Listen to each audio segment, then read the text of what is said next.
नमस्कार, मैं doctor A के मिश्रा सूर्यांश एजुकेशनल एकेडमी के यूट्यूब चैनल पर आपका स्वागत करता हूँ। दोस्तों, हम लोग उत्तर वैदिक सभ्यता को पढ़ रहे थे। उत्तर वैदिक सभ्यता के अंतर्गत हम लोगों ने उत्तर वैदिक सभ्यता का सामान्य परिचय, राजनीतिक जीवन, आर्थिक जीवन, सामाजिक जीवन, साथ ही साथ सामाजिक जीवन के अंतर्गत आश्रम व्यवस्था, जो त्रिऋण है, 3 ऋण है, उनके बारे में, साथ ही साथ जो पंच महायज्ञ हैं उनके बारे में हम लोगों ने पढ़ा, और साथ ही साथ समाज में महिलाओं की या नारियों की स्थिति क्या है, इसका हम लोगों ने अध्ययन कर लिया है। आज हम लोग देखेंगे उत्तर वैदिक सभ्यता के अंतर्गत धार्मिक जीवन। आखिर उत्तर वैदिक सभ्यता का धार्मिक जीवन कैसा था, इसके बारे में हम लोग विस्तृत चर्चा करेंगे। आइए हम लोग देखते हैं उत्तर वैदिक कालीन धार्मिक जीवन। ठीक है,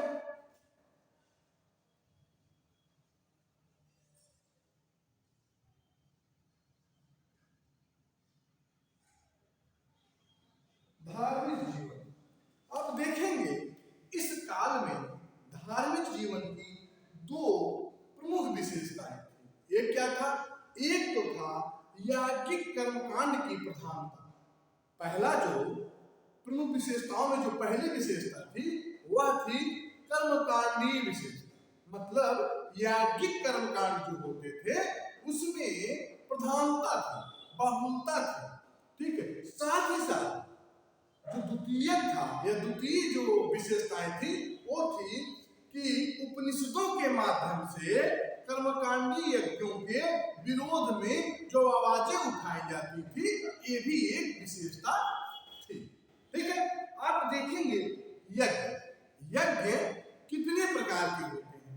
तो यज्ञ जो दोस्तों 2 प्रकार के होते हैं।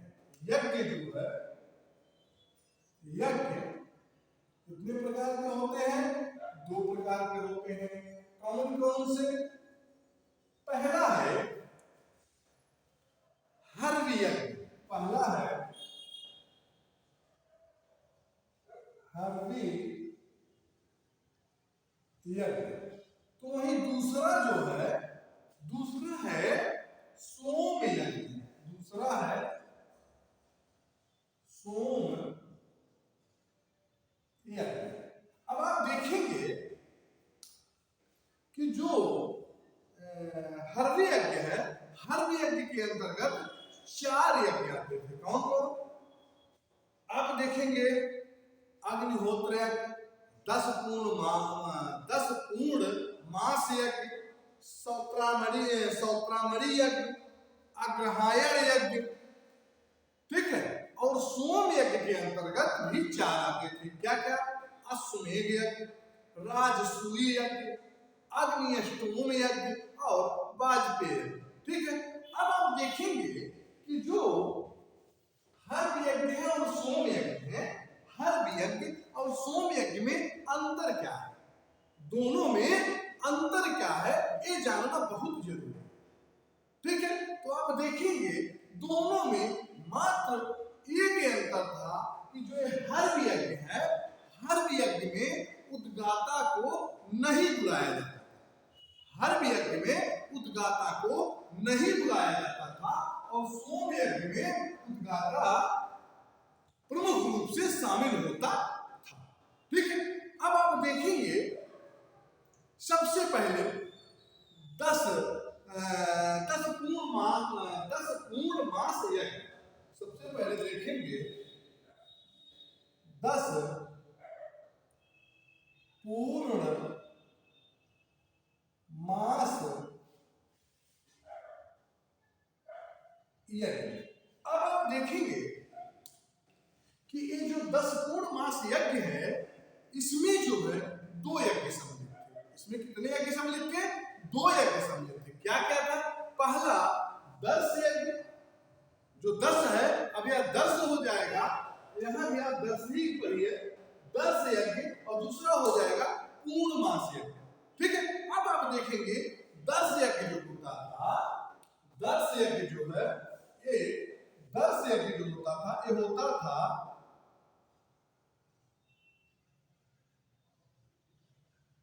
दस यज्ञ अमावस्या के दिन होता था। ठीक है, दस यज्ञ अमावस्या के दिन होता था। तो वही पूर्णमास यज्ञ जो होता था ये क्या होता था, ये पूर्णिमा के दिन। ये जो है पूर्णिमा के दिन पूर्णमास यज्ञ होता था और 10 यज्ञ जो है अमावस्या के दिन होता था। और आप देखेंगे कि 10 यज्ञ जो है, 10 यज्ञ में जो है अग्नियों इंद्र को बुलाया जाता था। इसमें अग्नि व इंद्र प्रमुख रूप से शामिल है। तो पूर्णमास यज्ञ में अग्नि एवं सोम, इसमें अग्नि इंद्र 10 यज्ञ में जो अमावस्या के दिन होता है उसमें अग्नि और इंद्र शामिल है। और जो पूर्णमास यज्ञ है जो पूर्णिमा के दिन होता है उसमें अग्नि और सोम शामिल थे। ठीक है, प्रधान देव ये है, इसमें अग्नि सोम है पूर्णमास यज्ञ में और 10 यज्ञ में अग्नि और इंद्र। अब हम देखेंगे सोम यज्ञ। ठीक है, सोम यज्ञ अब देखेंगे इसमें सोम यज्ञ में सोम की आहुति दी जाती थी। सोम यज्ञ में सोम की आहुति दी जाती थी। सोम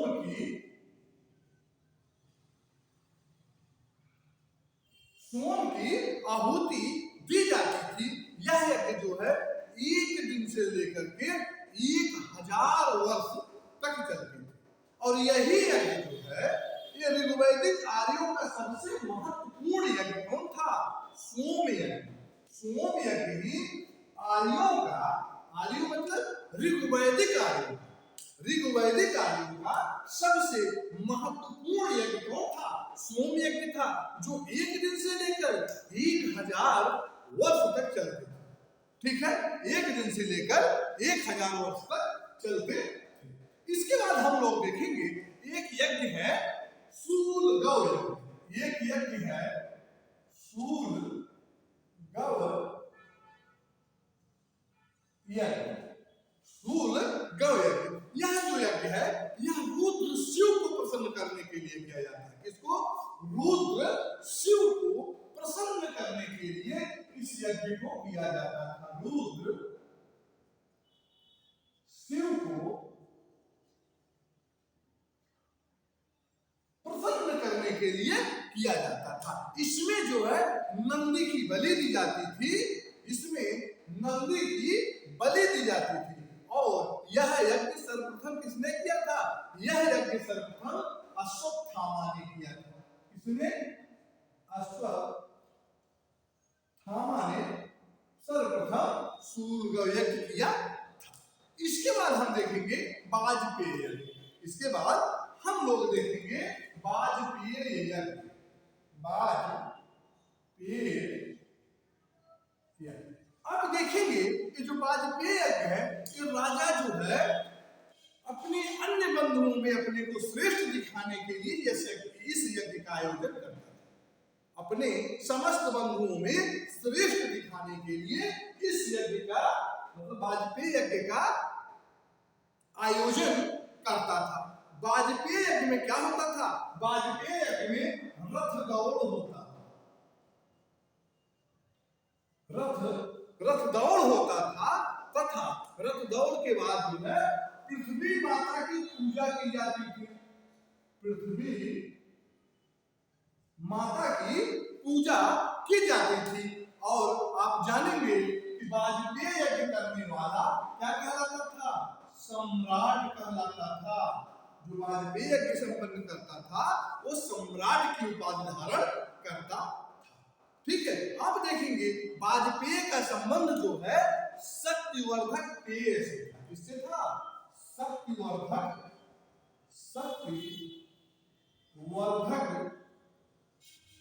पेय से वाजपेय यज्ञ का संबंध था।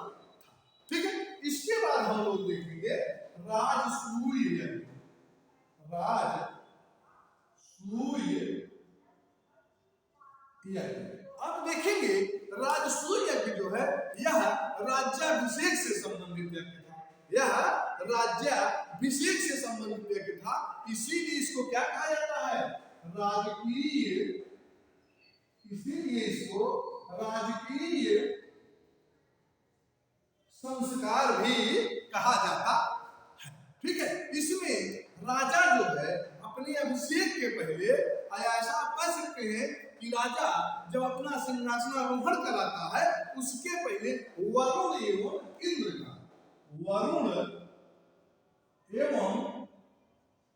का अभिषेक किया जाता है या करता है। ठीक है, राजसूय यज्ञ में राजा जो है अपना अभिषेक कराने से पहले वरुण एवं इंद्र का अभिषेक करता है। राजसूय यज्ञ का ही अंग जो है द्रुत क्रीड़ा है। क्या है? द्रुत क्रीड़ा। राजसूय यज्ञ के अंतर्गत ही द्रुत क्रीड़ा। अब आप देखेंगे कि यह राजसूय यज्ञ जो करता था, जो व्यक्ति राजसूय यज्ञ करता था वो जो है क्या करता था? राजा की उपाधि धारण करता था। राजा की उपाधि जो है धारण करता था। इसी से जो है, इसी राजसूय यज्ञ से जो है रत्न हवीसी संस्कार जुड़ा है। रत्न हवीसी संस्कार भी इसी राजसूय यज्ञ से जुड़ा है। इसमें आप देखेंगे कि जो रत्न हवीसी संस्कार है, रत्न हवीसी संस्कार में राजा जो है सबसे पहले अपने सेनानी के घर जाता है। राजा सबसे पहले अपने सेनानी के घर जाता है। ये रत्न हवीसी संस्कार में ऐसा उल्लेख मिलता। अब देखेंगे साथ ही साथ एक ग्रंथ है शतपथ ब्राह्मण। शतपथ ब्राह्मण के अनुसार राजसूय यज्ञ की समाप्ति पर, जब राजसूय यज्ञ राजा संपन्न कर लेता है, उसके बाद पुरोहित जो है राजा का परिचय अपने आम जनमानस से कराते हुए कहता है कि यह व्यक्ति जिसने राजसूय यज्ञ संपन्न किया है यह आपका राजा है, और मेरा जो है, हम ब्राह्मणों के राजा कौन है? सोम। ठीक है, स्पष्ट हो गया। अब हम लोग देखेंगे पुरुष मेघ यज्ञ। क्या देखेंगे? पुरुष मेघ यज्ञ। पुरुष मेघ यज्ञ। अब देखेंगे पुरुष मेघ यज्ञ के अंतर्गत इसका सबसे पहला उल्लेख कहां मिलता है? शतपथ ब्राह्मण में। इसका पुरुष मेघ यज्ञ का सबसे पहला उल्लेख मिलता हमें शतपथ ब्राह्मण। आप देखेंगे यह यज्ञ जो है 5 दिनों तक चलता है। कितने दिनों तक? यह यज्ञ जो है 5 दिनों तक चलता था। 5 दिन तक चलता था। साथ ही आप देखेंगे इसमें 25 युग बने होते थे। 25 युग बने होते थे। इसमें साथ ही साथ आप देखेंगे इसमें 11 ऐसा उल्लेख है कि 11 पुरुषों की 11 पुरुषों की वली या बलि दी जाती। कहीं कहीं आप देखेंगे, कहीं कहीं 184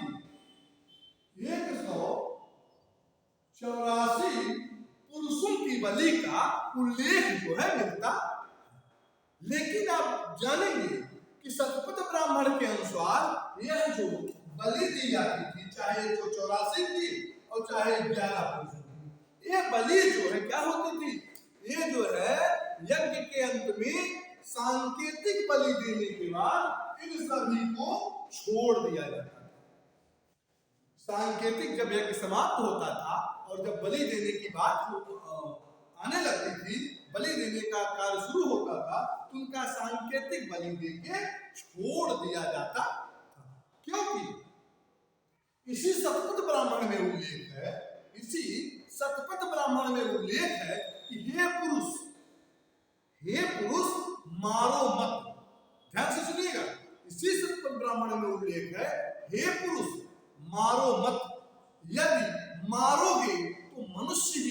मनुष्य का भक्षण करेगा, मनुष्य ही मनुष्य का भक्षण करेगा। और आप देखेंगे एक वेद है यजुर्वेद, एक वेद है यजुर्वेद, यजुर्वेद, इसमें एक शब्द आता है, वो शब्द है वीरहण, वीरहण, जिसका मतलब होता है नर हत्या करने वाला। वीरहण का मतलब होता है नर हत्या करने वाला। तो ऋग्वेद में यह उल्लिखित है कि वीरहण तो नरक के भागी होंगे, मतलब कि नर हत्या करने वाले लोग नरक के भागी होंगे। ठीक है, इसके बाद हम लोग देखेंगे अश्वमेध यज्ञ, पुरुष यज्ञ के बाद हम लोग देखेंगे अश्वमेध यज्ञ, अश्वमेध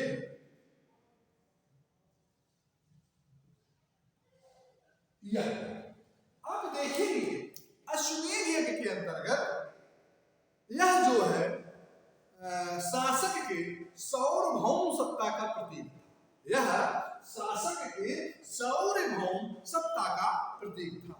नवीन यज्ञों में, नए यज्ञों में या नवीन यज्ञों में यह सबसे अधिक प्रचलित था। नवीन यज्ञों में यह जो है अश्वमेध यज्ञ सबसे अधिक प्रचलित था। इसमें जो है 1 वर्ष तक राजा का अश्व चारों दिशाओं में भ्रमण करता था। इसमें 1 वर्ष तक राजा का जो घोड़ा होता था, यह अश्व होता था, यह चारों दिशाओं में भ्रमण करता था, तथा इसी बीच 1 वर्ष तक राजा का गाथा गान चलता, राजा का गाथा गान चलता था। दिन में जो व्यक्ति गाथा गान करता था उसे बीड़ा गाथी ब्राह्मण कहते थे। जो दिन में गाथा गान करता था राजा का, उसे हम बीड़ा गाथी ब्राह्मण कहते थे। लेकिन जो रात्र में गाथा गान करता था उन्हें छत्री, वो छत्री होते थे, दोनों ही होते थे। इसमें आप देखेंगे अश्वमेध यज्ञ में 600 पशुओं की बलि दी जाती थी। कितना? 600 पशुओं की बलि या हत्या होती थी। इसके पुरुष आख्यान कथाओं में जब बलि दी जाती थी तब सास और पाठ का गीत भी गाया जाता था। इधर बलि दी जा रही है या इधर हत्या की जा रही है, उधर पुरुष आख्यान कथाओं का सास और पाठ का गीत गाते थे, जिसे हम परिप्लव आख्यान कहते थे। जो गीत गाया जाता था उसे क्या कहा जाता था? परिप्लव आख्यान। काफी इंपॉर्टेंट है, कई बार पूछा गया है और पूछा जा सकता है। ठीक है, आप देखेंगे कि इस यज्ञ के पश्चात याज्ञिक, जिसे हम बृहन्मज्जन या अवृथ, याज्ञिक जो है बृहन्मज्जन या अवृथ स्नान करता था। इसमें जो यज्ञ करता होता था अपना सब कुछ दान कर देता था। जो यज्ञ करता होता था वह अपना सब कुछ दान कर देता था, यहाँ तक कि स्नान करने के बाद दूसरों से वस्त्र मांग कर पहनता था, दूसरों से वस्त्र मांग कर पहनता था। इसका उल्लेख अश्वमेध यज्ञ का उल्लेख के साथ साथ इस यज्ञ के पश्चात जो याज्ञिक बृहन्मज्जन या अवृथ स्नान करता था और सब कुछ दान कर देता था और बाद में स्नान के बाद दूसरे से कपड़े मांग कर पहनता था, इसका उल्लेख एहोल अभिलेख में मिलता है। इसमें एहोल अभिलेख में मिलता है। और ऐसा करने वाला जो पहला शासक है, ऐसा करने वाला जो पहला शासक है वो पुलकेशिन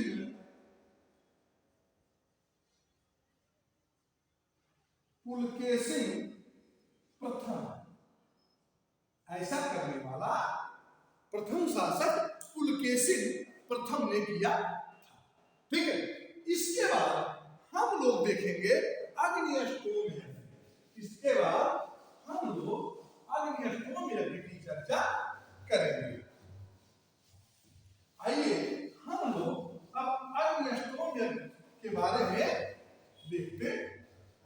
अब देखेंगे अग्नि अष्टोम यज्ञ यह एक सामयिक गीत है। अग्नि अष्टोम यज्ञ सामयिक गीत है।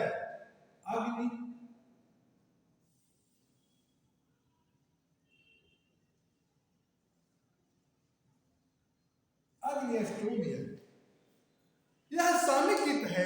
यह 5 दिनों तक चलने वाला प्रकृति याग यज्ञ है। यह 5 दिनों तक चलने वाला प्रकृति याग यज्ञ है। इसमें 11 पशुओं की बलि, इसमें 11 पशुओं की बलि, 11 पशु की बलि प्लस सोम की आहूत, 11 पशुओं की बलि और सोम की आहूत दी जाती थी और 12 प्रकार के शस्त्रों का प्रयोग भी किया जाता था। ठीक है, 12 प्रकार के शस्त्रों का प्रयोग भी किया जाता था। अब इसके बाद देखेंगे ये यज्ञ आता है गोमेध यज्ञ। एक यज्ञ आता है गोमेध यज्ञ। अब आप इसके बारे में केवल इतना जानेंगे कि इसका उल्लेख जो है शतपथ ब्राह्मण में मिलता है। गोमेध यज्ञ का उल्लेख शतपथ ब्राह्मण में मिलता है। इसका मुख्य रूप से पृथ्वी को उर्वर बनाने, नई भूमि तैयार करने और टापू को तलाशने हेतु किया जाता था। ठीक है, इसके बाद आप देखेंगे चंद्रायण यज्ञ। इसके बाद आप देखेंगे चंद्रायण यज्ञ। अब देखेंगे चंद्रायण यज्ञ में मात्र इतना जानिए कि यदि कोई व्यक्ति अपने मामा की लड़की से या अपने मौसी की लड़की से विवाह कर लेता है या अपने चाचा की लड़की से विवाह कर लेता था तो यह जो है इस पाप के निदान हेतु यह यज्ञ किया जाता था।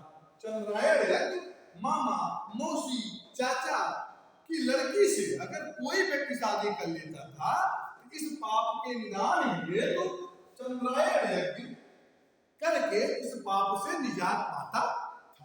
इसके बाद आप देखेंगे सौत्रामण यज्ञ। एक यज्ञ है सौत्रामण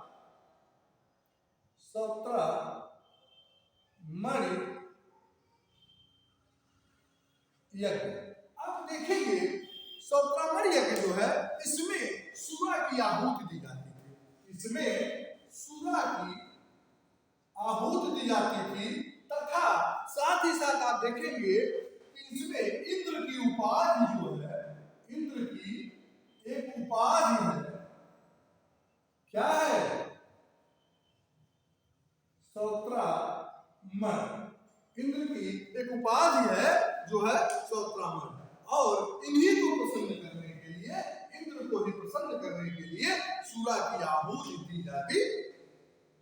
ठीक है, इसके बाद आप देखेंगे एक यज्ञ है पन्य सिद्ध यज्ञ। एक यज्ञ है पन्य सिद्धि यज्ञ। अब देखेंगे यह यज्ञ जो है हिरण्यकेश के सूत्र में इसका उल्लेख मिलता है। इसका उल्लेख हिरण्यकेश गृह सूत्र में, हिरण्यकेश गृह सूत्र में इसका उल्लेख मिलता है। यह यज्ञ जो है व्यापार में सफलता प्राप्त करने के लिए किया जाता था। व्यापार में सफलता प्राप्त करने के लिए पन्य सिद्ध यज्ञ किया जाता था। ठीक है, आप देखेंगे इसके बाद एक यज्ञ का नाम आता है व्रात स्टोम यज्ञ। व्रात स्टोम यज्ञ। अब देखेंगे यह जो है इसका उल्लेख पंचविश ब्राह्मण में मिलता है। इसका उल्लेख हमें पंचविश ब्राह्मण में मिलता है। पंचविश ब्राह्मण में हमको इसका उल्लेख मिलता है। इसके द्वारा अनार्य लोग जो है आर्य समुदाय में सम्मिलित किए जाते हैं। ब्राह्मण इष्टोम यज्ञ के द्वारा अनार्य लोग आर्य में सम्मिलित किए जाते थे। ध्यान दीजिएगा, एक ऋग्वैदिक काल में ऋग्वेद के तीसरे मंडल में विश्वामित्र ने गायत्री मंत्र की रचना करी थी और उस गायत्री मंत्र के माध्यम से अनार्य को आर्य बनाया जाता था। तो ऋग्वैदिक काल में अनार्य को आर्य किससे बनाया जाता है? गायत्री मंत्र से। और उत्तर वैदिक काल में ब्राह्मण इष्टोम यज्ञ से जो है अनार्य को आर्य समुदाय में सम्मिलित किया जाता था। ठीक है। और इसका ब्राह्मण इष्टोम यज्ञ का उल्लेख हमें कहाँ मिलता है? इसका उल्लेख हमें पंचविश ब्राह्मण में मिलता है। ठीक है। इसके बाद हम देखेंगे एक और यज्ञ है, वो है राण यज्ञ। राण यज्ञ अब देखेंगे कि यह जो है इसका भी उल्लेख हमें पंचविश ब्राह्मण में मिलता है। कहाँ? इसका भी उल्लेख हमें पंचविश ब्राह्मण में मिलता है। ठीक है। इसके द्वारा पदचयित राजा पुनः राज्य प्राप्त कर सकता था। इस यज्ञ के द्वारा पदचयित राजा पुनः जो है यज्ञ राज्य प्राप्त कर सकता था और सौत्रामण यज्ञ द्वारा भी राज्ययुक्त राजा अपने राज्य की पुनः प्राप्ति कर सकता था। ठीक है। दो यज्ञ द्वारा राजा अपने राज्य की पुनर्प्राप्ति करता था। पहला है राण यज्ञ, दूसरा है सौत्रामण यज्ञ। ठीक है। अब आप इसमें देखेंगे कि तत्कालीन कौन कौन शासकों ने या किन किन शासकों ने इन तमाम प्रकार के यज्ञों का आयोजन अपने कार्यकाल में किया था। तो ठीक है, आइए चलिए हम लोग देखते हैं। सबसे पहले हम देखेंगे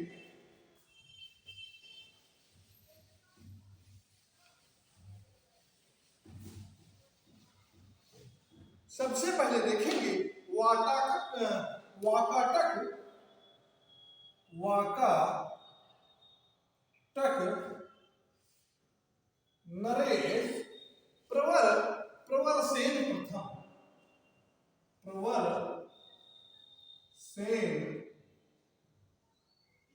प्रथम वाकाटक नरेश प्रवर सेन प्रथम ने 4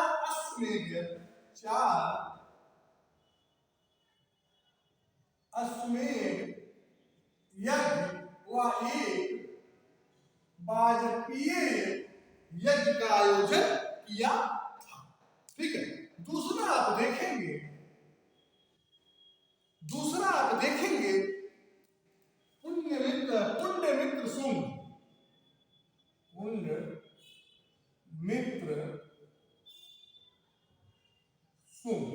पुण्यमित्र शुंग एवं सातवाहन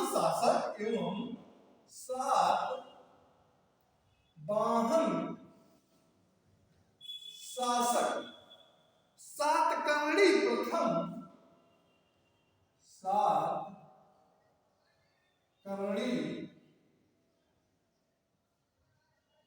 प्रथम ने 2 अश्वमेध यज्ञ किया था। 2 अश्वमेध यज्ञ किया था। मतलब कि पुण्यमित्र शुंग भी 2 अश्वमेध यज्ञ किए थे और सातवाहन शासक सातकर्णी प्रथम ने भी 2 अश्वमेध यज्ञ किया था। इसके बाद आप देखेंगे कदम्ब वंश के संस्थापक मयूर शर्मन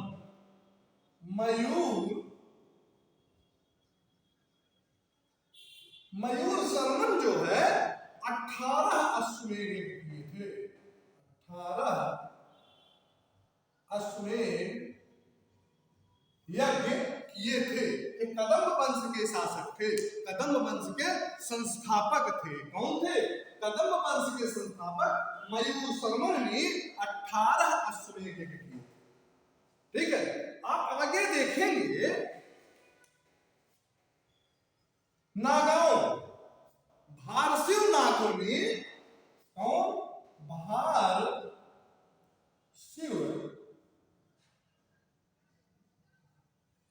भारसिव नागों ने 10 अश्वमेध यज्ञ किया था, और यह यज्ञ जहां पर किया था उस स्थान का नाम दशा अश्वमेध घाट पड़ गया। और ये दशा अश्वमेध घाट कहाँ है? वाराणसी में।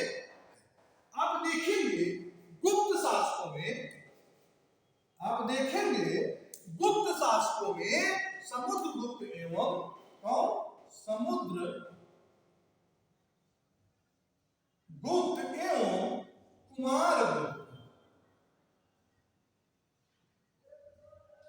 समुद्रगुप्त एवं कुमारगुप्त ने भी अश्वमेध, कुमारगुप्त प्रथम या फर्स्ट ने भी अश्वमेध यज्ञ किया, अश्वमेध यज्ञ किया। अब देखेंगे उत्तर गुप्त शासक, उत्तर गुप्त शासक एक है आदित्य सेन। आदित्य सेन ने, उत्तर गुप्त शासक आदित्य सेन ने 3 अश्वमेध किया था। कितना? 3 जो है अश्वमेध किया था। ठीक है, आप देखेंगे पल्लव शासकों ने वैदिक यज्ञों के आधार पर वाजपेय, अश्वमेध, अग्निष्टोम आदि यज्ञीय उपाधियां धारण की। इस प्रकार की उपाधि उन लोगों ने इस यज्ञों के आधार पर उपाधि धारण करी। ठीक है, आप देखेंगे कि बेंगी के विष्णुकुंडीन राजा माधव वर्मन प्रथम के 440 से 460 ईस्वी का एक लेख ज्ञात है। बेंगी के विष्णुकुंडीन राजा माधव वर्मन प्रथम का 440 से 460 ईस्वी का एक लेख ज्ञात हुआ है, जिसमें उसने 11 अश्वमेध यज्ञ, इतना 11 अश्वमेध यज्ञ तथा असंख्य अग्निष्टोम यज्ञ किया। 11 अश्वमेध यज्ञ एवं असंख्य अग्निष्टोम यज्ञ किया था। ठीक है, आगे देखेंगे कि राजाधिराज प्रथम जो चोल शासक है, राजाधिराज प्रथम, राजाधिराज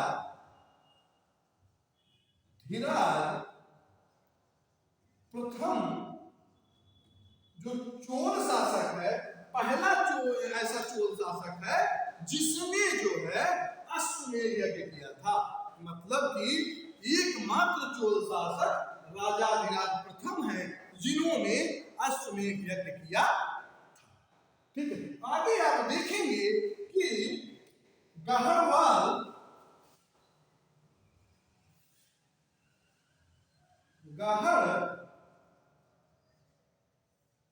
के राजा कौन थे? जयचंद्र। गहरवाल के राजा जयचंद्र के कन्नौज में राजसूय यज्ञ संपन्न किया गया था। जयचंद्र के कन्नौज में भी राजसूय यज्ञ संपन्न किया गया। और आप देखेंगे सबसे इंपॉर्टेंट बात है कि कौशाम्बी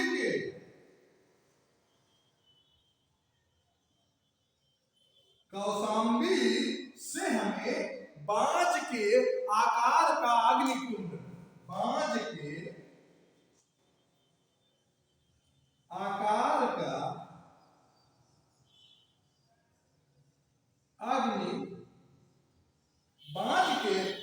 का अग्निकुंड तथा पुरुष में यज्ञ का प्रमाण भी मिलता है।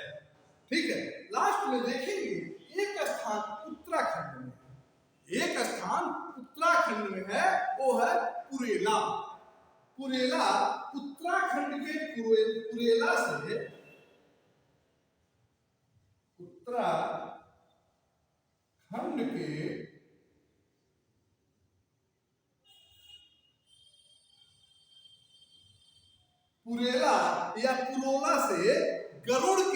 का हवन कुंड मिला है। गरुड़ के आकार का हवन कुंड मिला है। ठीक है, ये समझ में आ गया होगा। बस आज इतना ही। अब नेक्स्ट वीडियो में हम उत्तर वैदिक कालीन यज्ञ विधि एवं उद्देश्य, उपनिषद, साथ ही साथ विज्ञान एवं प्रौद्योगिकी के बारे में एक वीडियो में चर्चा करेंगे। इसके बाद उत्तर वैदिक कालीन सभ्यता समाप्त हो जाएगा, फिर हम लोग आगे बढ़ेंगे। बस आप लोगों से एक निवेदन है, इस वीडियो को अधिक से अधिक शेयर करिए, सब्सक्राइब करिए, लाइक करिए, लोगों को बताइए, जिससे कि इस वीडियो के माध्यम से लोग अधिक से अधिक कंटेंट प्राप्त कर आने वाली प्रतियोगी परीक्षाओं में सफलता अर्जित कर सके। नमस्कार।